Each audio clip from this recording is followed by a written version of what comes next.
नमस्कार, आप देख रहे हैं वीके न्यूज और मैं हूं आपके साथ शिल्पा गुप्ता।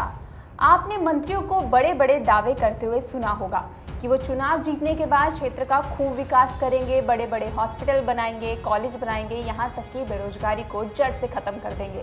लेकिन अपने बड़े बड़े दावों को मंत्री जी पूरा करने में चूक जाते हैं। चुनाव जीतने के चक्कर में कभी कभी नेता भूल जाते हैं कि जो वो भरोसा दिला रहे हैं उस पर उनका जोर भी नहीं है। लेकिन बता दें, प्रधानमंत्री नरेंद्र मोदी ने एक बार फिर अपने मंत्रियों की क्लास लेते हुए निर्देश दिए हैं कि वो जनता से ऐसे ही दावे करें जो वो पूरा कर सकें। इसी के साथ प्रधानमंत्री मोदी ने मंत्रालयों में सलाहकार के पद पर मंत्रियों के रिश्तेदारों की नियुक्ति पर भी सवाल उठाते हुए मंत्री परिषद को निर्देश दिए हैं कि वो इस तरह के मामलों में सलाहकारों की नियुक्ति ना करें। जी हाँ, शायद मोदी नहीं चाहते कि सरकार में नेपोटिज्म की बीमारी आए जैसे बॉलीवुड में है। बताया जा रहा है कि केंद्रीय मंत्री परिषद की बैठक की अध्यक्षता करते हुए मोदी ने मीडिया और सार्वजनिक तौर पर गैर जरूरी टिप्पणियों का हवाला दिया और मंत्रियों से स्पष्ट रूप पर कहा कि वे केवल तथ्यों को बताएं या ऐसे दावे करें जो स्थापित हो सकें। साथ ही प्रधानमंत्री ने मंत्रियों से ये भी कहा है कि वो अपने संबंधित मंत्रालयों में या विभागों में सलाहकारों की भूमिका में अपने रिश्तेदारों को नियुक्त नहीं करें। शासन की गति और दिशा देने में सुधार करने के लिए पीएम मोदी ने कहा कि कैबिनेट मंत्रियों और राज्य मंत्रियों के बीच बेहतर समन्वय होना चाहिए।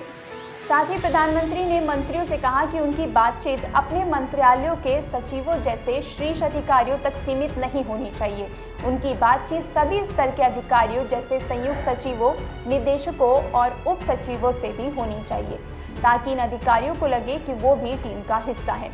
प्रधानमंत्री ने कहा कि मंत्रियों को अधिकारियों को प्रोत्साहित और उत्साहित करना चाहिए।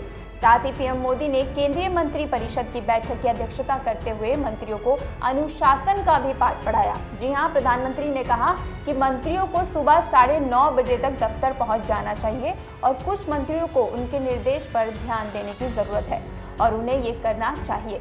मोदी ने कहा कि उन्होंने कई बार अपने कैबिनेट सहयोगियों को अनुशासन, समय की पाबंदी और काम करने की प्रतिबद्धता के संदर्भ में नेतृत्व करने के लिए कहा है। उन्होंने कहा कि शीर्ष मंत्री वक्त की पाबंदी करेंगे तो इसका सकारात्मक प्रभाव उनके संबंधित मंत्रालयों के कामकाज के साथ पूरी सरकार पर भी पड़ेगा।